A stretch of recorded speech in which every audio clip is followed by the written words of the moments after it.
For the first time ever, NASCAR's Xfinity Series going green at Sonoma Raceway.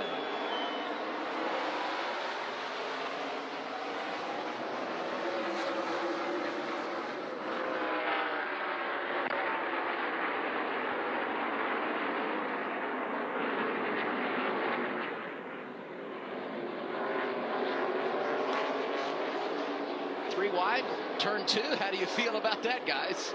Well, I think a lot of these guys are learning that there is a huge checkup when you get to turn two. So for many of them, that's the first time that they've been up there, and it happens again as you get up here to the top of the hill in 3A.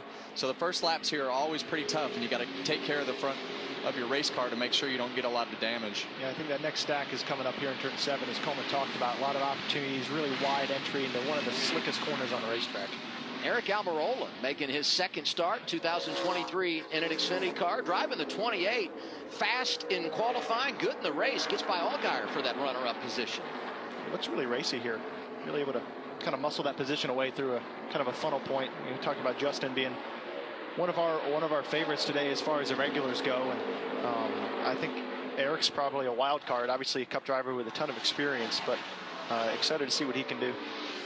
Yeah, and I look at that original start and I think to myself, man, I can't wait till we have a caution and have to see the choose rule, because I think it's going to be interesting, because that inside lane seemed to take off pretty well. But if you look at the stats from the Cup side of things, you would pick the outside lane because that seemed to be the lane that gained the most spots last year. So we'll have to see how that progresses throughout the day. I'd say you put an asterisk by anything today statistically with Larson in the equation, because his car is so good. He could probably go inside or outside. It wouldn't matter, right?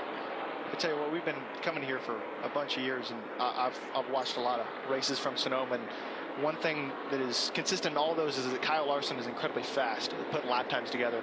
And I know, Kevin, you can probably talk about this more than I can, but he's not been able to put the race together most times with that speed. So I think this will be interesting to see if they have that long run speed. Yeah, and I think you heard A.J. Allmendinger as you see all these cars climb up on top of that curve in turn 7. Lots of contact with Ty Gibbs and Sam Mayer here as they came off of turn 7. They climb up on a lot of these curbs because as the race and the practices have gone on, the curbs rubber up, so that paint gets really sticky. And a lot of times in turn 9 here going into 10, it gives you a little more entry width as you turn into the corner, but those curbs get really sticky, and as the car just handles worse and worse and worse, you just look for things to enhance the handling of your car to help it, and that paint will help it in many spots. Ty Gibbs got by the 1. That was for 6th in line. Daniel Hemrick trying to make a move as well. We go on board with Cole Custer coming from 26th, and while that's tough, when he won last week, he did have to start in the rear after qualifying on the front row. They had some changes made to the car, so he had to drop to the rear, but he had no issues driving through and getting his first win of the season. This is a really hard track to reestablish track position. You say he started 26th. Right now he's only up to 25th. We know he's got a really fast car. He's a really capable driver. But it's going to be a long grind, I think, for him to get back up. You think about a track like Richmond, comes to mind as far as a short oval that really lines up with what I would say is somewhat of a short track of road courses.